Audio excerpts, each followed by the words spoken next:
10 নম্বৰটোত আমাক কি কৈছে দুটা অংক বিশিষ্ট সংখ্যা এটাৰ অংক দুটাৰ সমষ্টি 9 যদি অংক দুটাৰ স্থান সালসলনি কৰা হয় তেন্তে সংখ্যাটো কি হয় 9 বাঢ়ে তেতিয়া আমাক সংখ্যাটো নিৰ্ণয় কৰিব লাগে মানে সংখ্যাটো কি আছিল তো যেতিয়া আমাৰ দুটা অংক বিশিষ্ট সংখ্যা কয় তেতিয়া আমি কি কৰিম একক আৰু দশকটো ধৰি ল'ম গতিকে আমি ধৰো এককৰ অংকটো কি আছিল x আৰু দশকৰ অংকটো কি আছিল y তো যদি আমি কোনো এটা সংখ্যাৰ এককত x দশকত যদি y থাকে তেতিয়া সংখ্যাটো কি হ'ব আমাৰ যোনটো যাৰ স্থানত আছে তাক আমি তাৰ স্থানীয় মানেৰে পূৰণ কৰিব লাগে তে ইয়াত y আছে এক যদি আমি দশকত যদি 1 10 ৰে পূৰণ কৰিম 10 y ইয়াৰ লগত আমি কি কৰিম এককটো যোগ কৰি দিম প্লাস x মানে আমাৰ সংখ্যাটো কি আছিল 10y প্লাস x এতিয়া আমাৰ একমত চৰ্ত মতে কি কৈছে দুটা অংক বিশিষ্ট সংখ্যা এটাৰ অংক দুটাৰ সমষ্টি 9 মানে অংক দুটা যোগ কৰিলে কিমান হয় 9 হয় তে অংক দুটা আমাৰ কি আছে x আৰু y মানে আমাৰ x + y = কি হ'ব 9 তে এটোক দি আমি ইকুৱেশ্যন 1 তে দ্বিতীয় চৰ্ত মতে কি কৈছে যদি অংক দুটাৰ স্থান সালসলনি কৰা হয়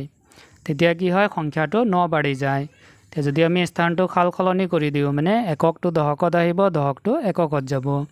তেতিয়া আমাৰ সংখ্যাটো কি হ'ব 10 তে x টো ইয়াত আহি যাব y টো ইয়াত গুচি যাব তেতিয়া আমাৰ কি হ'ব 10x + y তে এনেকুৱা কৰিলে কি হয় সংখ্যাটো আগতকৈ 9 বাঢ়ি যায় তে আগত কি আছিল 10y + x ইয়াতকৈ কিমান বেছি হয় এটো 9 গতিকে +9 তাৰ পৰা আমি ইমপ্লাইজ কৰো x আৰু y বিলাক আগত লৈ আহো 10x + y এটো এফালে আহিব -10y এটো x এফালে আহিব -x ইকুৱেল এফালে থাকিল আমাৰ 9 তে ইমপ্লাইজ আমাৰ 10x ৰ পৰা এটা x গ'ল থাকিল আমাৰ কি 9x তে আমাৰ এটা y প্লাসত এফালে 10টা মাইনাসত তে +y -10y হলে আমাৰ কি হ'ব -9y ইকুৱেল আছে আমাৰ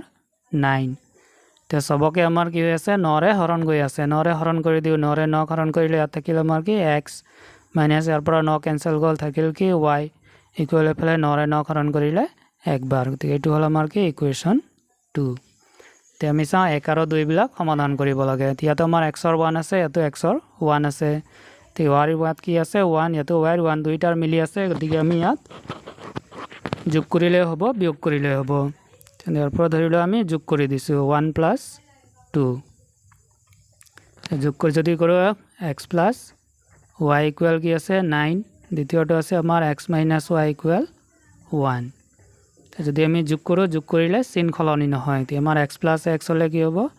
2x হ'ব এটো y - এটো y + y কেনসেল গ'ল তে এফালে আমাৰ 9 আৰু 1 প্লাস কৰিলে 10 হৈ গ'ল তে ইয়াৰ পৰা আমাৰ x ইকুৱেল দুইটো ইয়াত পূৰণ হৈ আছে এফালে আহিলে হৰণ 10/2 2 ৰে 10 কাটি দিও আমি 5 বাৰ থেকে x ইকুৱেল হল আমাৰ কিমান 5 তে এই ভ্যালুটো আমি যিকোনো এটাত বহাই দিও তে আমি 1 নম্বৰতে বহাই দিও therefore 1 নং সমীকৰণত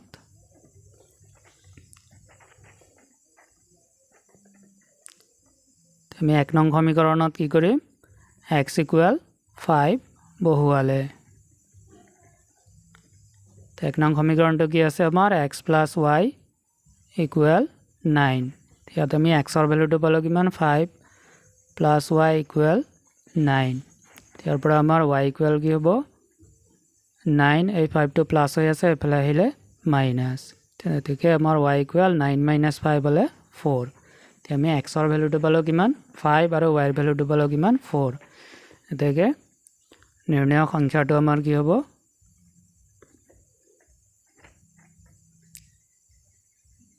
তে সংখ্যাটো আমাৰ কি আছিল 10y + x তেনে আমাৰ 10 * y ৰ ভ্যালু পালো 4 প্লাস x ৰ ভ্যালু 5 আমাৰ 4 * 2 কিমান হল 40 + 5 মানে আমাৰ কিমান হল 45 মানে সংখ্যাটো কি আছিল আমাৰ 45 ঠিক একেদৰে আমাৰ 11 নম্বৰটোত কৈছে দুটা অংক বিশিষ্ট সংখ্যা এটাৰ অংক দুটাৰ সমষ্টি 15 তে যদি সংখ্যাটোৰ অংক দুটাৰ স্থান সালসলনি কৰা হয় তেন্তে সংখ্যাটো 27 হ্ৰাস হয় তে সংখ্যাটো নিৰ্ণয় কৰা তে আগৰ নিচিনা আমাৰ দুটা অংক বিশিষ্ট সংখ্যা কলে আমি একক আৰু দশকটো ধৰি ল'ব লাগে তে আমি ধৰো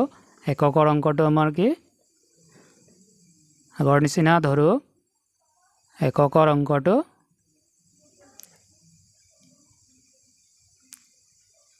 x আৰু আমাৰ দশকৰ অংকটো y এতেকে আমাৰ সংখ্যাটো কি হ'ব আমাৰ দশকত y আছে আমি ইয়াক 10 পূৰণ কৰিম 10y প্লাছ ইয়াৰ লগত এককটো যোগ কৰি দিম ঠিক আমাৰ এতিয়া একমত শৰ্তমতে আমাক কি কৈছে আমাক কি কোৱা আছিল দুটা অংক বিশিষ্ট সংখ্যা এটাৰ অংক দুটাৰ সমষ্টি কিমান 15 মানে অংক দুটা যোগ কৰিলে কিমান হয় 15 হয় এতিয়া অংক দুটা আমাৰ কি আছে x আৰু y গতিকে এই দুটা যোগ কৰিলে আমাৰ কিমান হ'ব 15 এইটো হ'ল আমাৰ ইকুৱেশ্যন 1 তেও আমাক দ্বিতীয় শৰ্তমতে কি কৈছে আমাৰ দ্বিতীয় শৰ্তমতে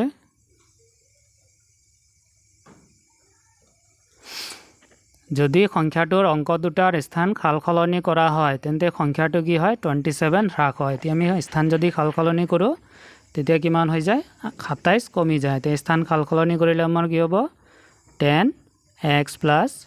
y তেনেকুৱা কৰিলে কি হয় আগতকৈ সংখ্যাটো কি হয় 27 কমি যায় তে আগত সংখ্যাটো কি আছিল আমাৰ 10y + x ইয়াৰ পৰা কিমান কমি যায় 27 তে -27 আগৰ নিচিনা আমি x আৰু y বিলাক আগত লৈ আহোঁ 10x +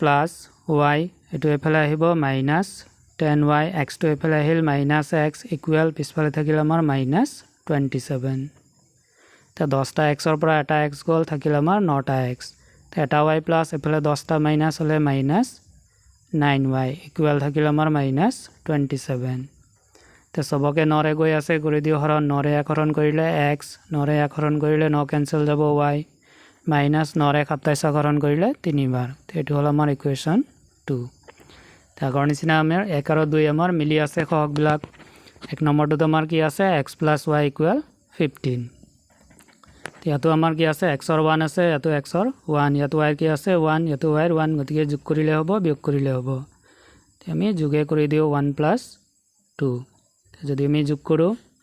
এক নম্বৰটো কি আছিল আমাৰ x + y = 15 দুই নম্বৰটো আছিল আমাৰ x - y = -3 তে যোগ কৰিলে আমাৰ x + x 2x হ'ব এটো y কেনসেল গ'ল তে 15 ৰ পৰা এফালে 3 কি হৈ আছে -15 ৰ পৰা 3 গ'লে আমাৰ থাকিল কি 12 তে ইয়াৰ পৰা আমি x টো উলিয়াই লওঁ x ইকুৱেল হ'ল আমাৰ কিমান 12/2 তে 2 ৰে যদি 12 কাটি দিও 6 বাৰ থেকে x ইকুৱেল হ'ল আমাৰ কিমান 6 এতিয়া আমি এটাত বহাই দিলে হ'ল এক নং সমীকৰণতে বহাই দিও therefore 1 implies বা এক নং সমীকৰণত x = 6 বহালে তে এক নম্বৰ সমীকৰণটো কি আছে x + y = 15 তে x ৰ ভ্যালু পালো আমি কি 6 তে + y = 15 তে ইয়াৰ পৰা আমাৰ y = 15 + 6 এফালে আহিব -6 থেকে y = 15 ৰ পৰা 6 গ'লে থাকিল 9 তে আমি x ৰ ভ্যালু পাই গলো কিমান 6 আৰু y ৰ ভ্যালু পাই গলো কিমান 9 তেকে আমাৰ নিৰ্ণয় সংখ্যাটো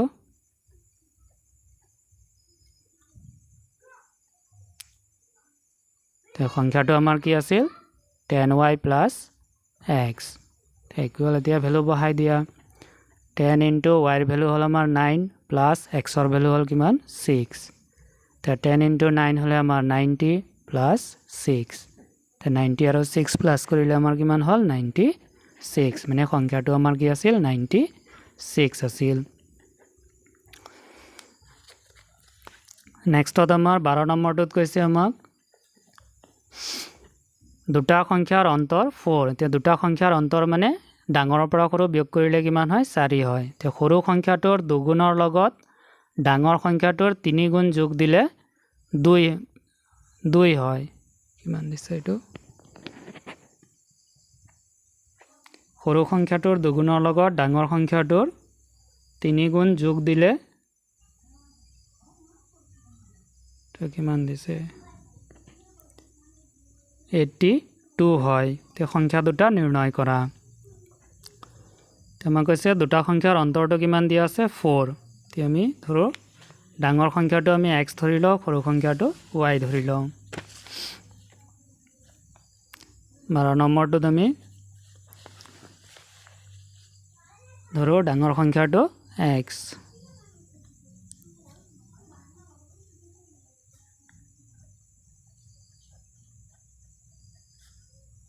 equal x আৰু সৰু সংখ্যাটো আমি ধৰি লওঁ y তে আমাক একমত শৰ্তমতে কি কৈছে দুটা সংখ্যাৰ অন্তৰ কিমান 4 মানে আমি ডাঙৰৰ পৰা সৰু বিয়োগ কৰিলে কিমান হয় 4 হয় মানে ডাঙৰটো আমাৰ x minus y ইকুৱেল কিমান হ'ব 4 এইটো হ'ল আমাৰ ইকুৱেশ্যন 1 এতিয়া দ্বিতীয় চৰ্তমতে আমাক কোৱা আছে সৰু সংখ্যাটোৰ দুগুণৰ লগত ডাঙৰ সংখ্যাটোৰ 3 গুণ যোগ দিলে 82 হয় এতিয়া আমি সৰু সংখ্যাটোৰ দুগুণৰ লগত এতিয়া সৰু সংখ্যাটো কি আমাৰ y ইয়াৰ দুগুণ হলে আমাৰ 2y প্লাস ডাঙৰ সংখ্যাটোৰ কিমান 3 গুণ ডাঙৰ সংখ্যাটো কি আছিল x ইয়াৰ 3 গুণ হলে 3x ইকুৱেল আমাৰ কিমান হৈ যায় 82 ইকুৱেল আমাৰ 82 ইয়াক আমি সজাই লওঁ equal 3x plus 2y equal হল আমাৰ কিমান 82 এটুক আমি দিওঁ ইকুৱেশ্যন 2 এতিয়া আমি 1 আৰু 2 সমাধান কৰি মিলি আছে নেকি চাওঁ ইয়াত x ৰ 1 আছে ইয়াত x ৰ 3 ইয়াত y ৰ 1 ইয়াত y ৰ 2 মিলা নাই গতিকে আমি কি কৰিম পূৰণ কৰি মিলাই লম ঠিক ইকুৱেশ্যন 1 ইনটু আৰু ইকুৱেশ্যন 2 ইনটু এতিয়া 1ক আমি পূৰণ কৰিম কিহেৰে 3 ৰে আৰু 2ক পূৰণ কৰিম আমি কিহেৰে 1 ৰে তে 1ক যদি 3 ৰে পূৰণ কৰো 3 into x 3x 3 into y হলে আমাৰ হল 3y ইকুৱেল এফালে 3 4 গুণ 12 তো 2ক যদি আমি 1 ৰে পূৰণ কৰো যি আছে সেইটোৱে হ'ব 3x প্লাস 2y ইকুৱেল 82 তো যদি আমি মাইনাস কৰো মাইনাস কৰিলে চিনবিলাক উল্টাব এটো মাইনাস হ'ব এটো ক্যান্সেল গল এটো মাইনাস হ'ব তে 2y মাইনাস ওপৰত 3y মাইনাস হলে আমাৰ কি হ'ব মাইনাস 5y তে 82 টো আমাৰ মাইনাস হ'ব মাইনাস 82 এফালে প্লাস 12 82 ৰ পৰা 12 গলে আমাৰ কিমান থাকিব মাইনাস 70 তে মাইনাস মাইনাস ক্যান্সেল গল তে y ইকুৱেল হল আমাৰ 70 ডিভাইডেড বাই 5 তে পাছৰে আমি কাটি দিও 70 তে হল মান কিমান 14 থেকে y ইকুৱেল পালো আমি কিমান 14 তে আমি এই ভ্যালুটো 1 নম্বৰত বহাই দিলে হল therefore 1 নং সমীকৰণত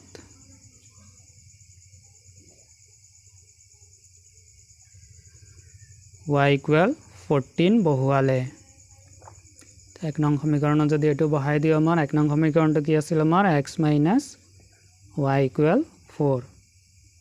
প্লাস x minus y মানে আমি পালো কিমান 14 ইকুৱেল 4 ইয়াৰ পৰা আমাৰ x ইকুৱেল হল 4 minus 14 এফালে আহিব প্লাস 14 তাকে x ইকুৱেল পালো আমি 18 এটাকে নিৰ্ণয় ডাঙৰ সংখ্যাটো আমি পালো কিমান ডাঙৰ সংখ্যাটো আমি x ধৰিছিলো গতিকে ডাঙৰ সংখ্যাটো হল কিমান 18 আৰু সৰু সংখ্যাটো হল কিমান সৰু সংখ্যাটো আমি y ধৰিছিলো y ৰ ভ্যালু পালো কিমান 14 এইখিনি আছিল এই অনুকলনীৰ সমাধানবিলাক আশা কৰো সকলোৱে সমস্যাকেইটা ধুনীয়াকৈ বুজি পাইছে যদি ভিডিওটো ভাল লাগিছে তেন্তে ভিডিওটোত লাইক কমেন্ট শেয়াৰ কৰি চেনেলটো সাবস্ক্ৰাইব কৰিবলৈ নাপাহৰিব ধন্যবাদ